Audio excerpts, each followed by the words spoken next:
So in part 1 we talked about how the pink letter is written by a false author describing false events to discredit the burning of a false manse. And in part 2 we learned how Mance as a fake bard goes on a fake mission to rescue a fake Arya because Melisandre has his fake son. It's fairly clear that Mance wrote the pink letter and he's very interested in contacting his second-in-command Tormund and searching for something in the crypts beneath Winterfell. But what are in those crypts, and how does the pink letter connect these two very different schemes? Let's start out by talking about these crypts. Now, this is not the first time Mance has been digging around in a grave. Ygritte tells us that Mance opened 50 graves looking for the Horn of Joramun. And these graves are not exactly easy to locate. They're high up in the Frostfangs beneath a glacier. This means Mance spent months, if not years, searching for this horn, and the Frostfangs are described as cruel and inhospitable. Okay, so Mance really wanted that horn, but what makes anyone think it would be in Winterfell? Well, Joramun himself was a king beyond the wall that first teamed up with the King of the North to fight the Night's King, and sometime later he turned around and attacked the King of the North unsuccessfully. So it's possible that after Joramun's defeat, the King of the North ended up with the horn.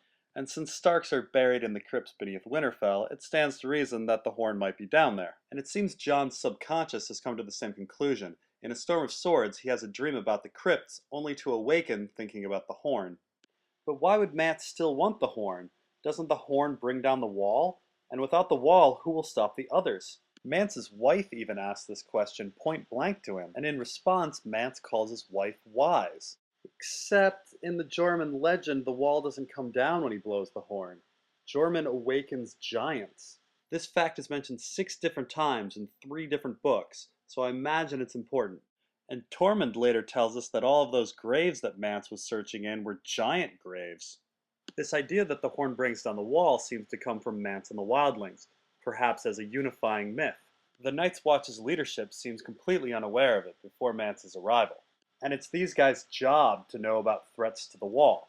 Now yes, later in Winterfell some random soldier does joke about the horn bringing down the walls of Winterfell, but I'm going to chalk that up to the story spreading after Mance's attack on the wall. Prior to the attack, none of the hundreds of men of the Night's Watch who come from all over the kingdom had ever heard of the story, and that includes old wise Maester Aemon. And I do think it's interesting that Mance's southern scheme involves finding a horn famous for waking giants, while his northern scheme involves contacting Tormund, whose nicknames happen to be Hornblower and Giantsbane. And crazy names aside, Tormund did bring hundreds of giants to the wall with him. Will those giants be awakened? And wait a minute, aren't they already awake? The short answer is no. The giants of legend are completely different from the giants that we see in the story. The giant we know best, Woon Woon, is gentle. He's a vegetarian. He has no king.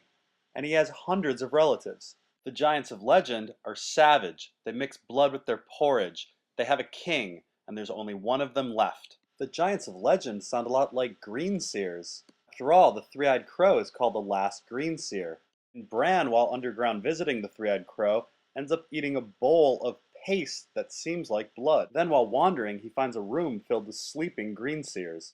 And keep in mind, when Ygritte and Tormund sang about the last of the giants, they said that the giants used to rule the earth and that their singing was dying off.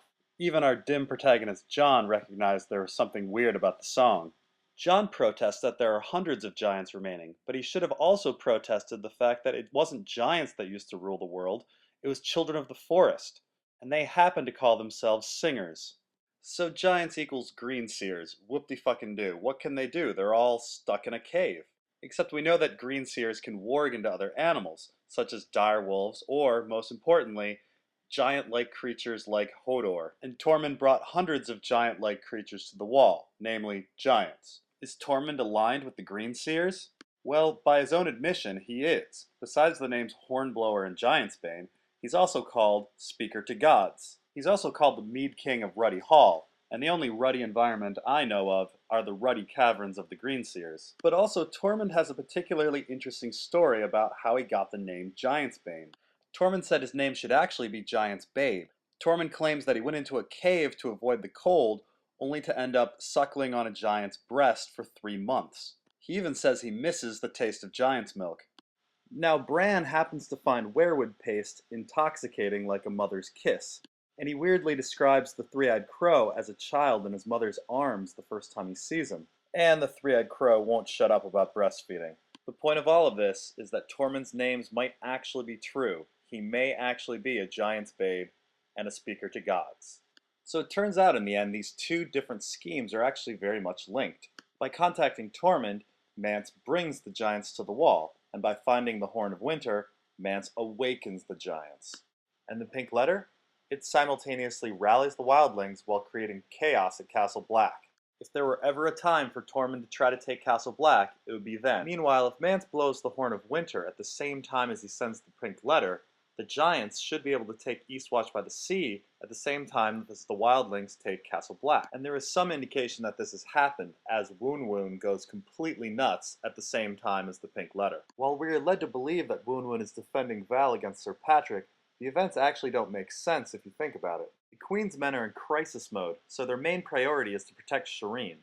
Stealing Val at this moment would be incredibly incompetent, but even if he were going to steal Val, why then?